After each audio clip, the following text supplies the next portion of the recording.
Your gift to AFA Action allows us to stay vigilant against their onslaught. And if you give this month, you'll receive access to the Cultural Institute video When Your Faith is Illegal by Frank Harbor on AFA Stream as our thanks. You can make your gift today at afaaction.net. Jenna Ellis in the morning on American Family Radio. I love talking about the things of God because of truth and the biblical worldview. The U.S. Constitution obligates our government to preserve and protect the rights that our founders recognize come from God, our Creator, not our government. I believe that Scripture in the Bible is very clear that God is the one that raised up each of you, and God has allowed us to be brought here to this specific moment in time. This is Jenna Ellis in the morning. Good morning. Good morning. It is Tuesday, May 27th, and I hope that you all had not a very happy Memorial Day, as a lot of people do wish, but maybe a solemn Memorial Day, even though it's often a time yesterday where we have a 3-day weekend. We celebrate with, the barbecues, the picnics, the pools, all of that.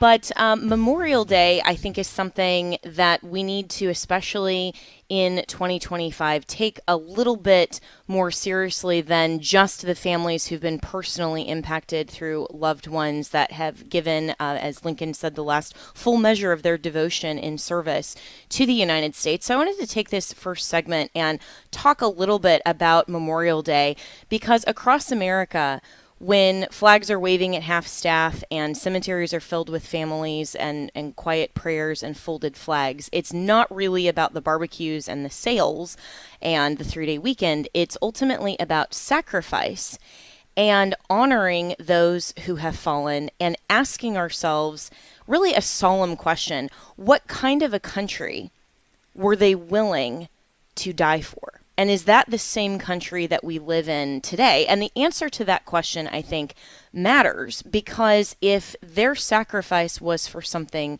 sacred, then it is our duty to preserve it, and not just in memory and our tributes and our Instagram posts, but in truth, in law, and also how we live as a people. Because America wasn't born out of a lust for power or conquest. It was born in the belief that all men are created equal and endowed by their Creator with certain unalienable rights. And this isn't just a slogan. It's not just something that we can go and read at the National Archives.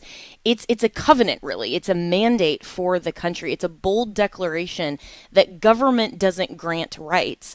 God does. And government exists not to rule over us, but to secure those rights.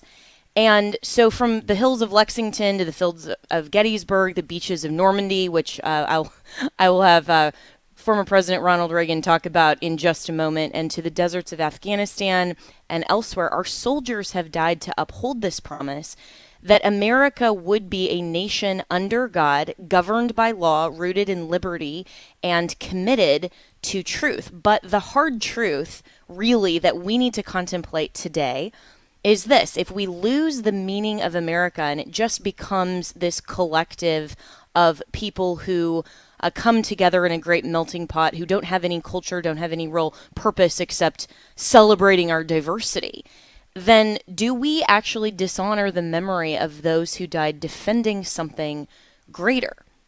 So we have to ask, where are we now? What are we as an American people? Are we still a nation where freedom of religion is protected, or one where people of faith are silenced? Are we still a land that respects life and liberty, or one where children are taught to hate their country before they can even spell it? I mean, are we a people who still believe in sacrifice and duty, or one addicted to comfort and afraid to speak the truth? Because the Apostle Paul wrote to Timothy, no one serving as a soldier gets entangled in civilian affairs, but rather tries to please his commanding officer. That's 2 Timothy 2:4. Our military understands that, but does our culture understand who our true highest authority is? Not just our commander-in-chief, not just our political party, not whether we're a Trump Republican or the flailing Democrats, but who is our real commander? Scripture also tells us, and I saw this posted, including on my own social media a lot yesterday, John 15:13. Scripture tells us, greater love has no one than this, than to lay down one's life for one's friends. And that's the kind of love our fallen heroes have shown to America. It is really a Christ-like love. It's a selfless love, and it's a love that says that your life and the future of this nation matters more than my sacrifice. That is the foundation of both our faith and our freedom. And yet today, how often do we treat freedom as a license for sin and not a gift to do good? How often do we use our liberty to divide rather than unite? So the founders gave us a republic, but only, as Benjamin Franklin warned, if you can keep it. But what does it mean to keep it? Memorial Day, I think, is not just about remembering the past and honoring it, but about choosing what our future will be. And will we be a people worthy of their sacrifice? So I want to play for you now the full speech from Ronald Reagan. And this was actually given in the 40th anniversary of the Normandy invasion. And this was years ago. I mean, this was the year of my birth in 1984. So this is a while ago. And consider how differently Ronald Reagan thinks about America. And this speech is so famous, but you may have never even heard the whole thing, or it may have been a really long time since you heard the full about 13 minutes. But consider what he's saying about America and about that future. And now, 40 years later, are we honoring this vision of America? I mean, almost 250 years later, after our nation's founding, are we still honoring that mandate and that covenant to be a people worthy of freedom and understanding the rights that God gave us and understanding government's obligation? So listen to this. We're here to mark that day in history when the Allied armies joined in battle to reclaim this continent to liberty. For 4 long years, much of Europe had been under a terrible shadow. Free nations had fallen. Jews cried out in the camps. Millions cried out for liberation. Europe was enslaved, and the world prayed for its rescue.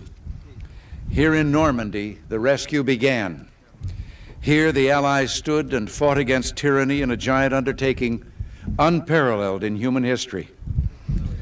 We stand on a lonely, windswept point on the northern shore of France. The air is soft, but 40 years ago at this moment, the air was dense with smoke and the cries of men, and the air was filled with the crack of rifle fire and the roar of cannon. At dawn on the morning of the 6th of June, 1944, 225 Rangers jumped off the British landing craft and ran to the bottom of these cliffs. Their mission was one of the most difficult and daring of the invasion: to climb these sheer and desolate cliffs and take out the enemy guns. The Allies had been told that some of the mightiest of these guns were here, and they would be trained on the beaches to stop the Allied advance. The Rangers looked up and saw the enemy soldiers at the edge of the cliffs shooting down at them with machine guns and throwing grenades, and the American Rangers began to climb. They shot rope ladders over the face of these cliffs and began to pull themselves up. When one Ranger fell, another would take his place. When one rope was cut, a Ranger would grab another and begin his climb again. They climbed, shot back, and held their footing.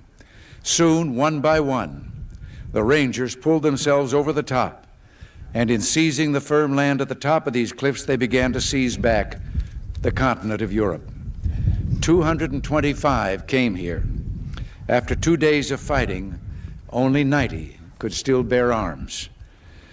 And behind me is a memorial that symbolizes the Ranger daggers that were thrust into the top of these cliffs. And before me are the men who put them there. These are the boys of Pointe du Hoc.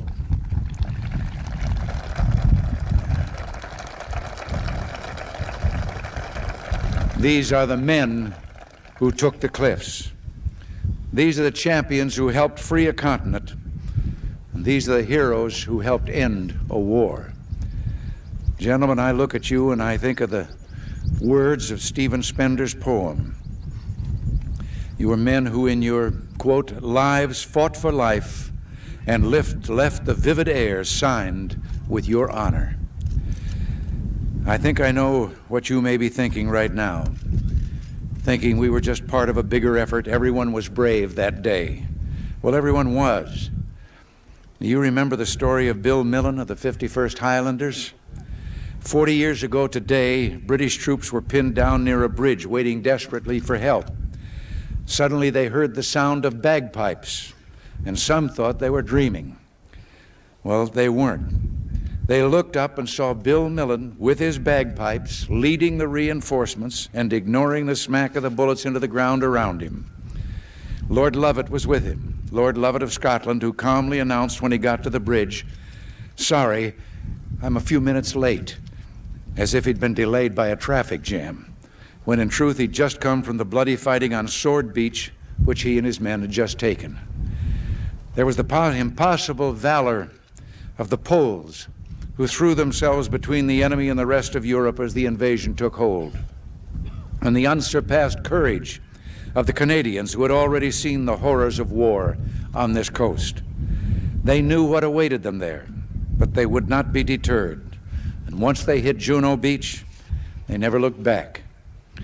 All of these men were part of a roll call of honor, with names that spoke of a pride as bright as the colors they bore.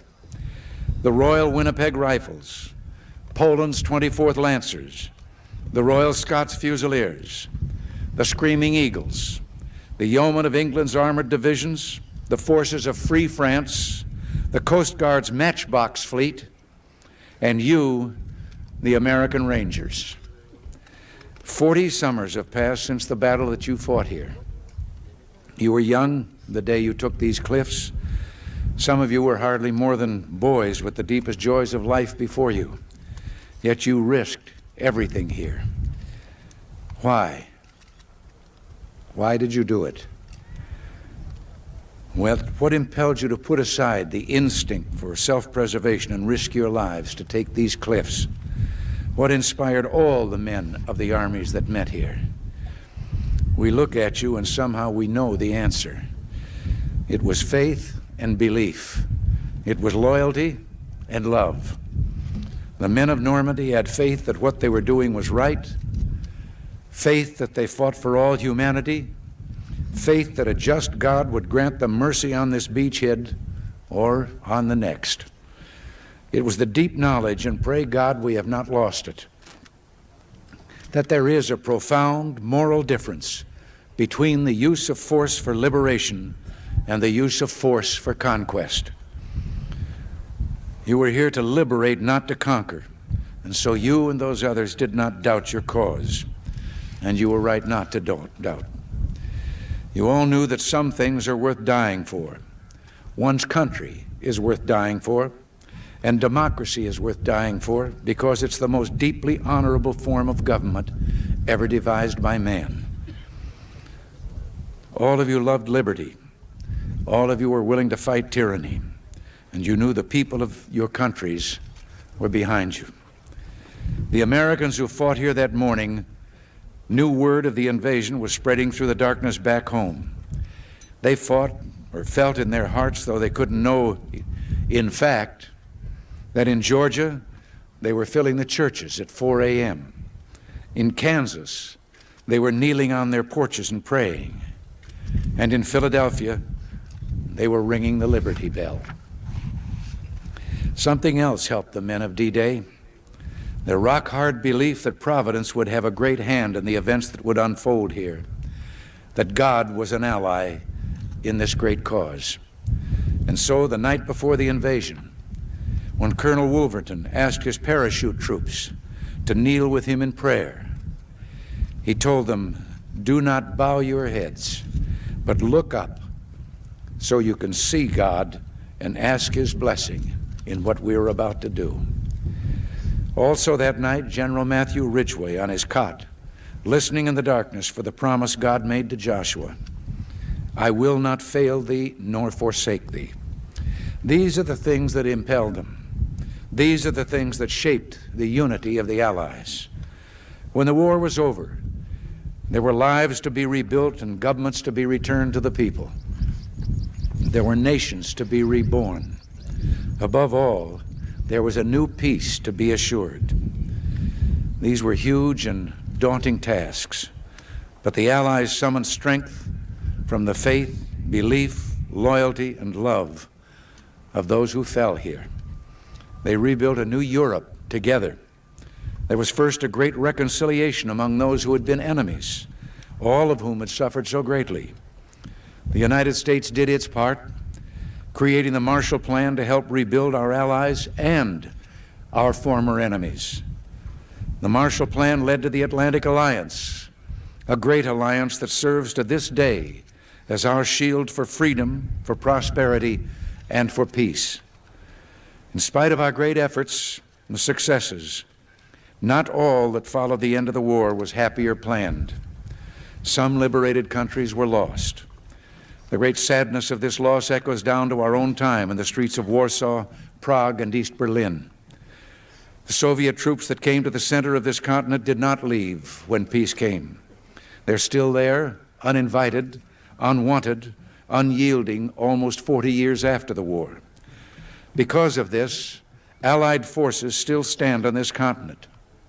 Today, as 40 years ago, our armies are here for only one purpose: to protect and defend democracy. The only territories we hold are memorials like this one and graveyards where our heroes rest. We in America have learned bitter lessons from 2 world wars. It is better to be here ready to protect the peace than to take blind shelter across the sea, rushing to respond only after freedom is lost. We've learned that isolationism never was and never will be an acceptable response to tyrannical governments with an expansionist intent.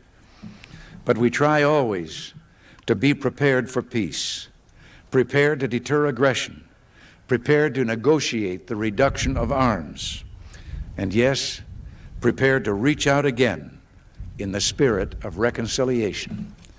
In truth, there is no reconciliation we would welcome more than a reconciliation with the Soviet Union, so together we can lessen the risks of war now and forever. It's fitting to remember here the great losses also suffered by the Russian people during World War II.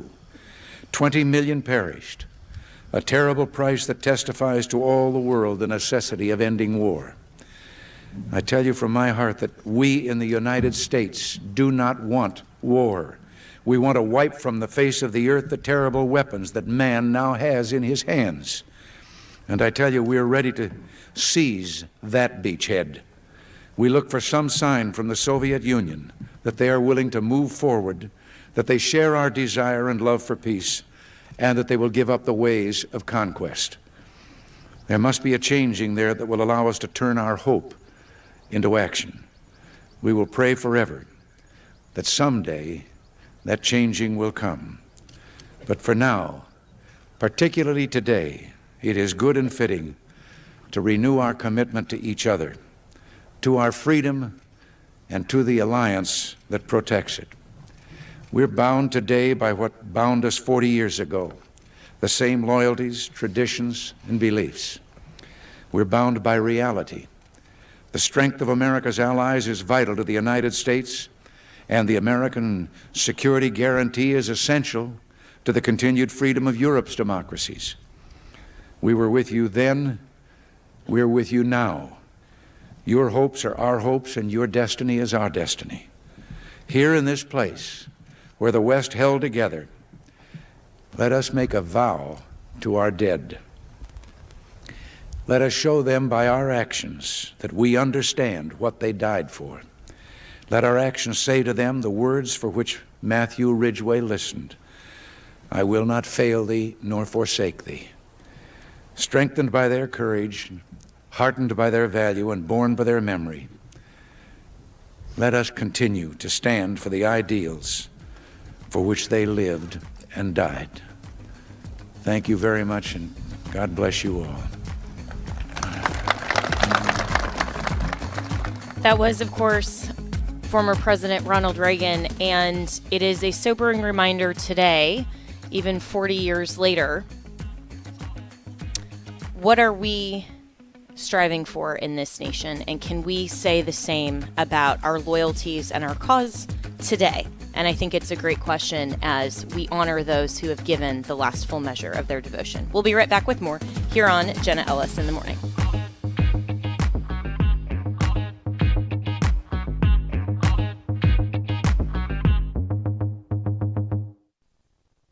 How about this? Some actual good news on the healthcare front, even as costs just keep skyrocketing. So if you're 65 or older, MediShare now offers MediShare 65 Plus. Call them. You can talk to them about this. A lot of people are taking advantage of this now because even if you have Medicare Parts A and B, you know there are out-of-pocket things, deductibles and copays that just keep going up. And the whole point is to help you by giving you a low, consistent monthly payment that fills in the gaps. In fact, I can tell you how much MediShare 65 Plus is. For example, it's $99 a month up to age 75. It keeps costs under control. That helps with peace of mind.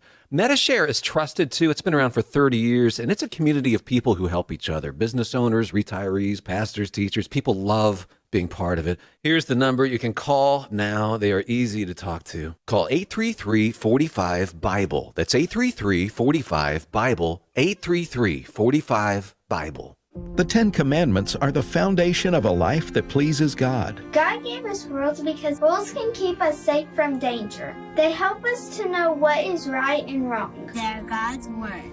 They're God's laws, and they show that all humans are sinners. When we instill them in our children, their lives will be forever changed. They show us the way to live, the way to love our neighbor, the way to love God with all their heart, with all their soul, and with all their mind. Soli Deo Gloria. To God alone be the glory. The Ten Commandments Speech Challenge is a great way to get our youth aged 7 to 17 to learn and really focus on the depth of the Ten Commandments. All they have to do is write and present a 3 to 5 minute speech on why the Ten Commandments are important, with special emphasis on the first commandment. It's also a great family project because you can help them write and record their speech before June 30th.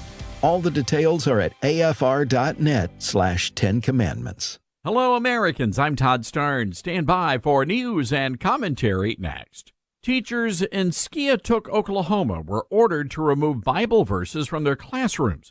A concerned citizen reached out to the Freedom from Religion Foundation and complained.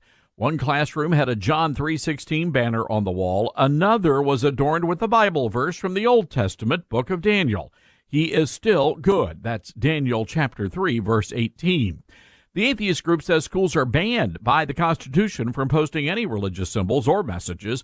In other words, they say it's against the law to post a Bible verse in a classroom. The superintendent surrendered to the atheist and ordered teachers to remove the verses. And in doing so, she violated the rights of the teachers. You see, the Department of Education clearly states that teachers do not shed their constitutional rights to freedom of speech or expression at the schoolhouse gate. In other words, somebody needs to call a lawyer. I'm Todd Starnes. Welcome back to Jenna Ellis in the Morning on American Family Radio. Welcome back. And as we're talking about the future of freedom and liberty in this country, we are looking at my home state of Florida as the beacon of what a state should be, or at least that's what we've said for the last few years in Florida. But what exactly is going on in this state, and are we still the champions for liberty and freedom under the state legislature that we at least have been under the Governor DeSantis administration? That's a great question, and Florida lawmakers, while the original session ended on May 2nd. They did vote to extend the regular session to June 6th in order to complete the budget and several other related items. So where are we at in the free state of Florida overall? Let's welcome in Senator Jay Collins. And good morning, Senator. So where do you want to start in Florida? Well, Jenna, first off, thank you for having me on here. And you had me all fired up listening to the GOAT, Ronald Reagan. It was absolutely incredible. What a moving, poignant, focused speech. It was just incredible to hear that. So thanks for sharing that, first off. But yeah, man, why don't we jump right into the budget? I think that's a pretty big step right now. Sound good? Yeah, absolutely. And so, where are we at with Florida, with the budget and property tax? I mean, there's so much that's going on that I think actually kind of reflects some of the priorities or maybe lack of priorities on the federal level as well with the budget. Yeah, so currently where we're at in terms of the budget is, you nailed it on the head. June 6th is the next cutoff. Ultimately, we've got to get out there, get a budget signed, or we're going to have to make a decision. Our decisions will be to continue to extend the session or to just stop it and put it in the hands of the governor or, the speaker and the Senate president to call a special session. And ultimately, I'm kind of in the mindset that I'm not a fan of the extension. I think we got to take all the policy off the table. And by closing the session out, bringing the special session, you just focus on the budget. It's the one thing we have to do by July 1st. Our people expect more from us. We have to get this right. We have to lead. It's been a critical issue for us right now. Yeah, and so where is the Republican supermajority on this, and why do we even need these extensions? Well, this has been a unique session, I think is the best way to say it. You've got some disagreements between the House. That's nice, Senator. Yeah, saying it's been unique. I'm using my manners. It's Tuesday morning. It's the House and the Senate have been kind of offline, and frankly, this goes back to the immigration thing that we started the session with. There were three of us, myself, Blaise Ngolia, and John Martin, that stood in the Senate initially, and a couple people in the House, and a few more joined in towards the end. But that really set a tone for this year, and I'm so glad we did. That immigration stance ensured that we had the most proactive and aggressive immigration policy of any state. And if you look at what other states are doing compared to Florida to support the federal government and what the president's doing, we're leading the way, as people should expect. And unfortunately, that's continued on. You've seen a lot of bills being chopped up. You've seen a lot of open arguing between the governor and the speaker. And I'm proud to say that the Senate right now is doing what we're supposed to do. We're the upper chamber. We're working with the governor. We're focused wholly on getting this budget passed. I do want to say there's been some good news. The sales tax discussion is off the board. That was pulled off from what we've been had explained to us. So that's a good thing. Overwhelmingly, people want property tax relief, not sales tax relief, because really that primarily goes to those who are visiting our great state of Florida. But, again, I want to reiterate that we've got to get this done. Florida expects better. We have to lead on this issue. And what we've been doing just isn't quite good enough yet. And I'm speaking with Senator Jay Collins out of the great state of Florida. And you mentioned this kind of tension with the legislature and that it's been a very unique and interesting session. And part of this has also been because of Florida's need, really, to have bold conservative leadership for the future. And the, of course, upcoming gubernatorial election that will be next year. And there's already, I think, a lot of tension between Republicans as to who the nominee should be. Of course, Trump has already endorsed Representative Byron Donalds, congressman from Florida. There are a lot of my friends here in Florida and conservatives who are very skeptical of that potential nomination and would like to see someone else who is perhaps more of a bold conservative come into the mix. But with this, instead of just directly confronting some of these issues, Senator, there's been this huge smear campaign against Hope Florida.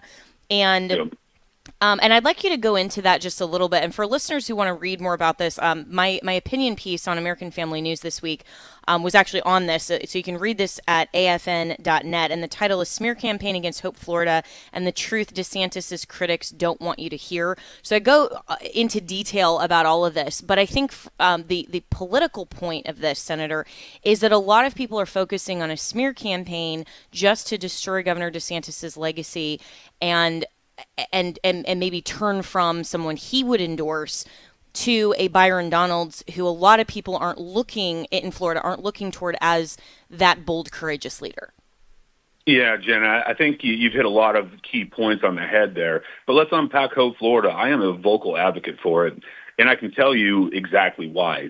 Look, I grew up without two wooden nickels to rub together. I grew up in a very economically challenged family, to put it nicely. We grew up with alcohol and drugs around us, and my grandparents adopted me. Without them doing that, I don't know where my life ends up. We grew up on commodity cheese. We grew up on government welfare, so I know the effect of that. I know the cost of that, but I also understand the opposite of that. Hope Florida is a level up for what government should be. It's a public-private partnership, the government working by, with, and through local organizations to solve real problems. Go back to September 24. Centene really got into what's called a civil settlement agreement. And from that, there were two specific deposits, one of $57.25 million, which went to the state, and one that was $10 million. And here's the critical fact. It's a donation to Hope Florida. And that's pretty common if you look at the Centene situation. One of the things I've heard asked is, why is there no case number? Well, it didn't go to court. It was settled. So there is no case number, first off. People asked about the grants. What about the two $5 million grants? The fact is, those went to nonprofits under the missions of Hope Florida, very specifically, and they went through a very focused approach. These weren't just given willy-nilly. There is a set process that was done to make sure that the money was being appropriated and used for the right reasons. It's unfortunate to see this. Having a nonprofit and working in the disaster space, I've seen exactly what Hope Florida can do. I will tell you, we've passed people all over the state to them while we've been feeding people, things that were far outside of my scope, and Hope Florida always stepped up. They always solved the problem. And look, sometimes any nonprofit has to recalibrate and solve a little problem here and there, but they've always come back along and made sure that nobody fell behind. And I'm so proud to see what Casey does. I'm so proud to see what Hope Florida does. And I think that takes us to that bold conservative leadership mindset that you've been talking about. That's what Florida demands. Yeah, absolutely. And what's really frustrating, I think, about this scandal, and for those of you who maybe are outside of Florida politics and you're kind of just seeing this, a little bit, this is really the left-wing media, but aided by, unfortunately, a few Florida Republican legislators that are either eager for headlines or, some kind of other motivation. They've really tried to manufacture a scandal where none exists. And so this is all about a $10 million, you mentioned that settlement, but Medicaid funds that were, quote unquote, diverted into a charitable foundation somehow tied to the governor's office. That claim has been flatly debunked, not even just by conservative media or DeSantis's office, but even by Politico and other outlets that, are no fans of conservatives. And so why do you think, Senator, that this particular narrative that has been debunked has been championed even by some Republicans in the legislature instead of looking forward to conservative leadership that Florida needs to continue to pave the way for other states to follow? I mean, why this controversy? Well, it's all about 26, right? It's all about the future of the state and where this thing goes. And it's discrediting Hope Florida and the DeSantis brand. That's what this is supposed to do. And the fact is, people see through this. Average Floridians see through this. They've seen the good that it does. But, we got to keep aggressive on this. We have to be out here banging the pulpit and explaining exactly what this is, why it happened. And I'm so grateful for you standing alongside the governor and so many others on this. It's politically motivated. This isn't politics. Nothing about Hope Florida is about politics. It's about people. It's taking care of our people. Floridians, moms, dads, people who need a hand up, not a welfare handout for eternity. This levels up, changes the future of the families, and makes a concrete difference in terms of getting people off welfare. It'll save hundreds of millions and billions over time. I actually believe we need to expand this and have this be the kinetic capability for all nonprofit function within our state. I think there's a lot that can be done. Imagine a government that rather than funneling money directly to people to keep them from work, actually connects them to resources, helps them solve problems, and gets them off of that government dependence. It's incredible to see what we can do when we stop relying on the government to solve our problems. Hope Florida is an incredible solution, and I hope and pray that it's around for a long time because it's going to change lives. Yeah, I agree. I agree. I mean, it's a coordinated effort across several state agencies to connect people in need with resources that promote self-sufficiency instead of dependency on the government. I mean, this is a program that, independent totally of politics, is a very good thing that Republicans and conservatives should champion. And yet it's in the crosshairs of all of this controversy just because some in the Florida legislature would like to weigh in a false way for the leadership in 2026. And so as we look forward to the next gubernatorial election and who will follow, in my opinion, the GOAT of Florida, the Governor DeSantis and his leadership, where are we at with that? And for Floridians and for the rest of the country that looks to Florida as the state that is leading the way, the free state of Florida, it's the blueprint. Where are we at? So, you hit the nail on the head. You've got to walk in the shoes of the greatest of all time, a governor who led through COVID, a governor who has shifted the future of this state just by sheer willpower, grit, determination. It's courage, candor, commitment. That's a big thing to overcome. You've also got to walk in the shadow of a federal government and President Donald J. Trump, who is larger than life, his shadow cast across the world. Many of the things that he has in his agenda, we proved right here in Florida. I often look to Florida as the conservative proving grounds of America.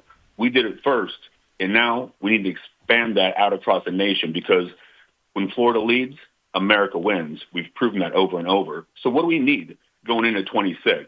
Well, I'll tell you, there are no races over. There is nothing done. The people of Florida want someone who is going to step up and lead, who's going to focus on real issues, who's not going to back down and just toe the party line. When something doesn't make sense, you've got to use your voice. You've got to lead on the issues. If you want to earn the trust of Floridians, it's a little bit like Sparta, right? That we've said it on the show a few times. This is Sparta. Well, this is Florida. We do things a little differently. Our expectations are incredibly high coming off of what will be 8 years of Governor Ron DeSantis. And, there's a lot of time left. We'll see what happens. All I know is whoever steps up better be prepared to lead from day one, better be prepared to solve real problems. We've got to step into this property tax thing. We have to continue to work on insurance. We have to continue to solve transportation and other focused issues. And we sure as heck can't let off of our ability to support our church, to support our communities, to stand up for 2A rights. That is something we lag behind on, and Governor DeSantis has been incredibly bold on. We have to remember who we are, where we came from, because the future that Ron DeSantis has painted for us is incredible. We just got to have someone who steps up to the plate. Yeah, so well said, Senator Jay Collins, and you can follow him at JCollinsFL for Florida. We need someone who will be as bold in leadership as Governor DeSantis, and so could that be a Senator Collins potentially? Well, Jenna, I don't know. I think there's a lot of cart before the horse here. It's amazing to hear people just throw my name out there, but in the end, it doesn't matter who it is. It's got to be someone that the governor gets behind, that our people get behind, and that lives up to the expectations of Florida. That's really it. And, I can speak for myself. I can speak for many people I've spoken to because they've shared this. This isn't about Team DeSantis or Team Trump. This is about Team America and Team Florida. You heard the GOAT, the best president of all time, Ronald Reagan, talk about ideas, ideals, and values. Those are the things that Americans and Floridians want to hear, man. We are one state, almost 24 million people, a thriving economy. We lead in education. We lead in real issues. And we're just getting started. So well said. More. Amen to that. And we got to take a break here, Senator Collins, but so well said that it's not about Team Trump, Team DeSantis, Republican, anything. This is about moving forward for freedom and liberty for Florida and ultimately for America. We'll be right back with more.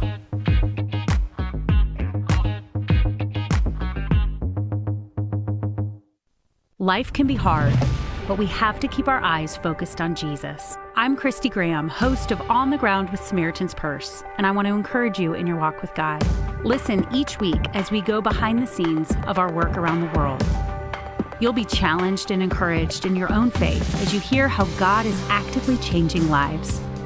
Join us for On the Ground with Samaritan's Purse, Sundays at 8:30 a.m. Central, right here on American Family Radio. Every weekday, strengthen your family and your faith with Family Talk. I had the same brain when I was at the bottom of the class that I had at the top of the class. Exactly the same brain, but a different attitude. What does that tell us about our responsibility to develop the intellect of the people in our spheres of influence? Don't miss Family Talk with Dr. James Dobson every weekday at 6:30 a.m. and 9:30 p.m. Central on AFR. They're craving Bibles in Africa. This is Bible League International, and here in America, you and I as believers can open our Bibles every day and be reminded of God's precious promises. But in Africa, the part of the world where Christianity is growing in the greatest numbers, as many as 9 of 10 new believers in many countries like South Africa and Ghana are denied God's Word. And while many of those are adults, many are just children wanting to know what it means to grow as Christians. My name is Wendell and I live in Kenya, Africa. I learned a Bible verse in Sunday school and I want to learn more. Please send me a Bible today. Right now, through the end of June, Bible League and American Family Radio are teamed up to bless 16,000 Bible-less believers in Africa, and that includes 10-year-old Wendell. $5 sends a Bible, $100 sends 20, $500 sends 100. Would you pray and call 800-YES-WORD? 800-YES-WORD. 800-YES-WORD, or give it sendbiblesnow.org. Sendbiblesnow.org. Do you believe in the absolute inerrancy of God's holy word?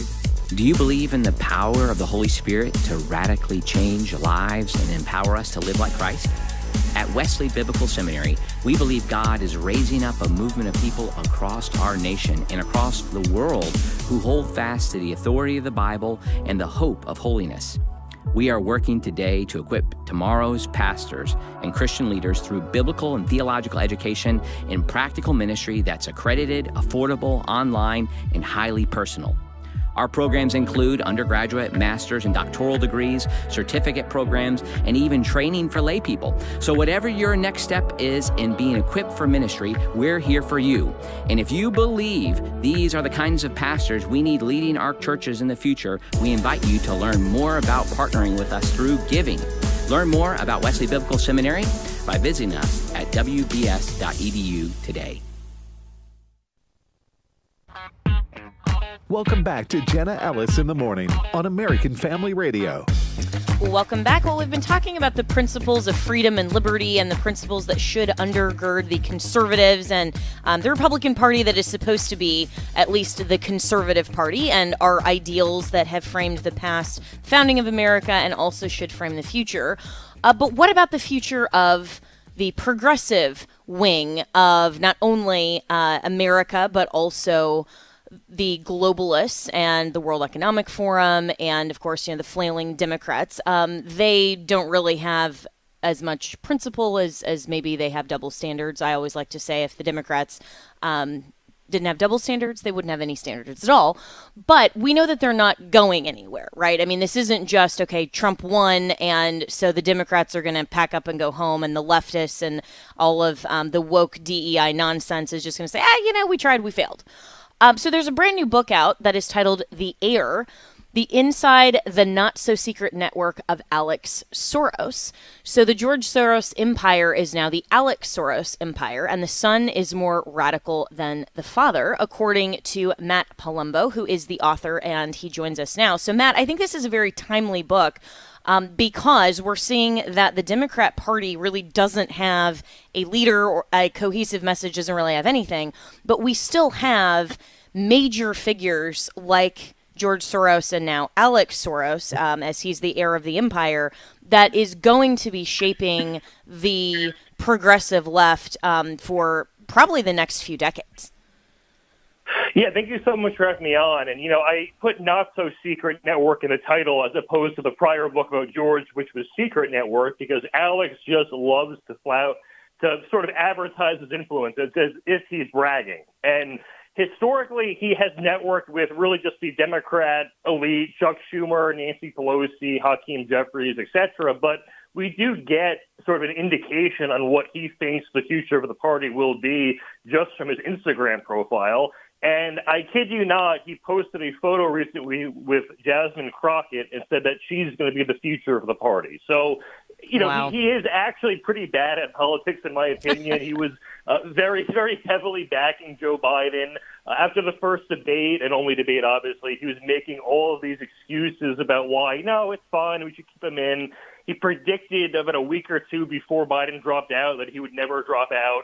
Then Kamala Harris takes over. He predicts up to Election Day she'll win every swing state. Obviously, we know how that goes. And then right after the election, writes some essay about how, we really should have known all along that Trump would have won this thing. So doesn't have very much political acumen, fortunately.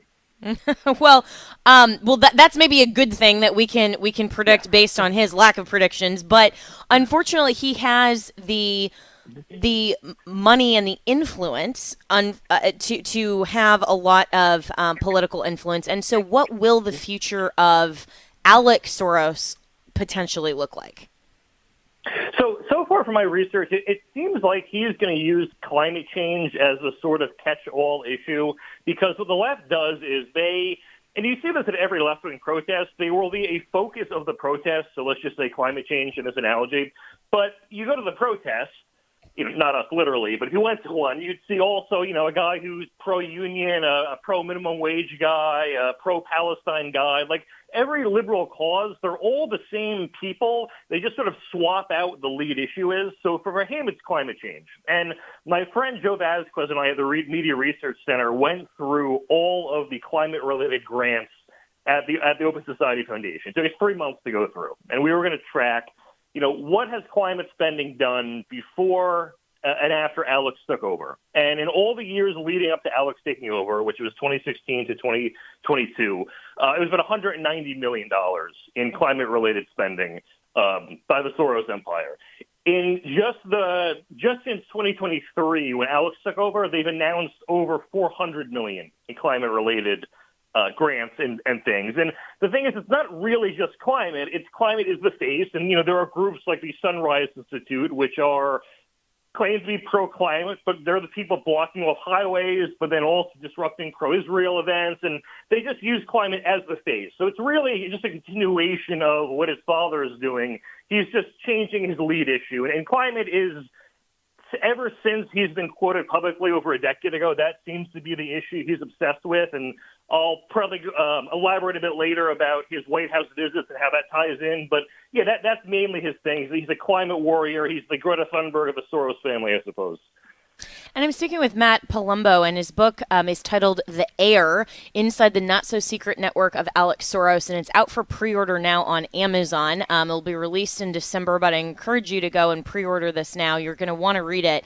So the book, again, is titled The Heir. And I'm glad, Matt, that you said, that climate change is just kind of the new face of an issue that really is just almost a facade for the work that the progressive left is continuing to do, because it seems like climate change is sort of a non-issue at this point, at least for where the party is going. Why would Alex Soros choose that issue? I mean, I know it's popular, with some of the younger generation still, but it seems like that has been a favorite and a not really great winning issue for the left.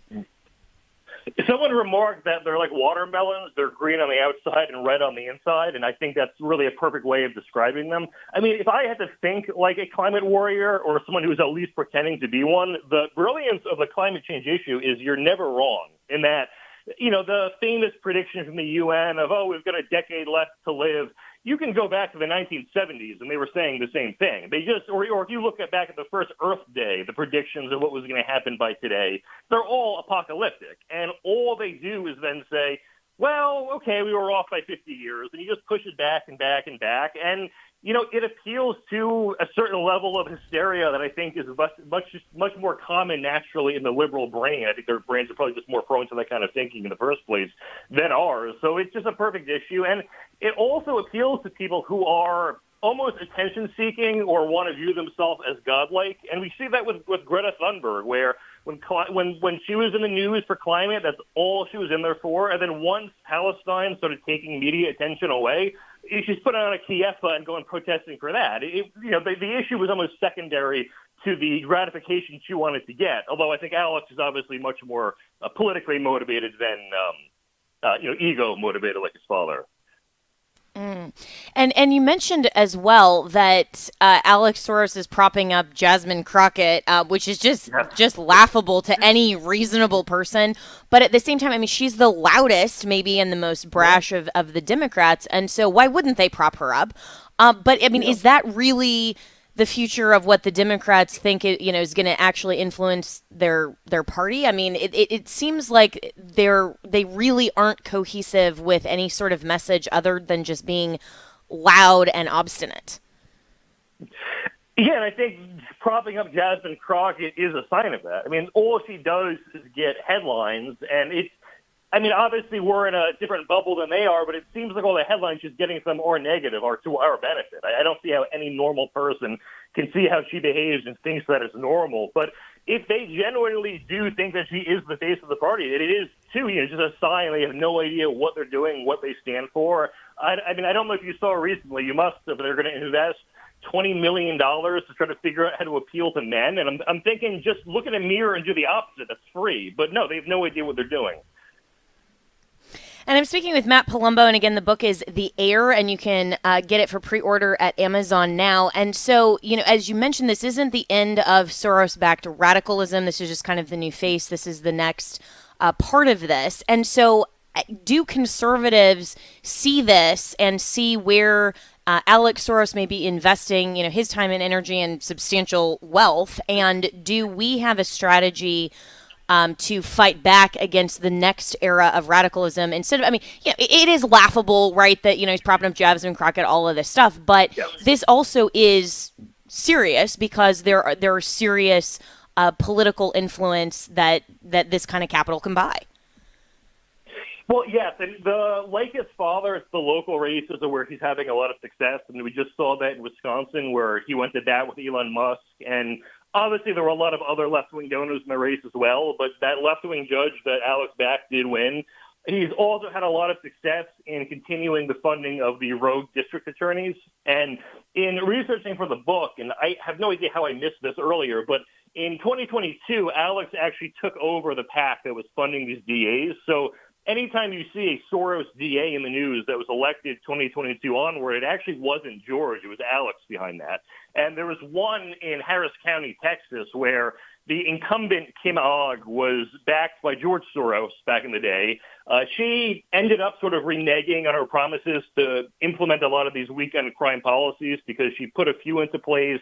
They backfired, and then she wised up and kind of turned on the Soros agenda. So Alex Soros then ran his own DA to primary the George Soros DA and won. So we're at a stage, not only is Alex Soros running DAs, he's running DAs to unseat George Soros DAs for not being crazy enough. Wow. That is just taking the lawfare and the emphasis on a very corrupt judiciary that is the Soros brand to kind of a whole new level. And so again, in just the last couple of minutes I have with you, Matt Palumbo, and again the book is The Heir, pre-order it at Amazon now. What are conservatives doing, particularly with fighting this kind of hostile takeover of the judiciary? Unfortunately, it seems like really not enough. I think that someone like Elon Musk really is the best position to go after these people. Not like I'm trying to talk myself into a job, but I would love to provide him with a list of the people he's going after. Media Research Center does a lot of tracking on this. They have their own database, and I think even if he alone was just bringing attention to it, because obviously he is the biggest platform in the world, that would help. I did see recently he said he was going to kind of pull back from politics, but hopefully he'll change his mind there. To any, I guess, right-wing donors, I know generally speaking, or at least historically, they seem to focus mainly on, fiscal or economic causes, and I just think that at this exact point in time, this is far more important. Yeah, so well said. Well, again, the book is The Heir. The author is Matt Palumbo, and you can reach me and my team, Jenna, at afr.net.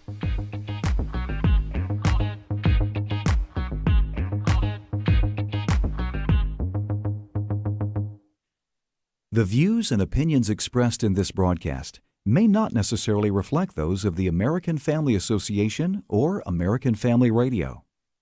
Faith, family, freedom. American Family Radio.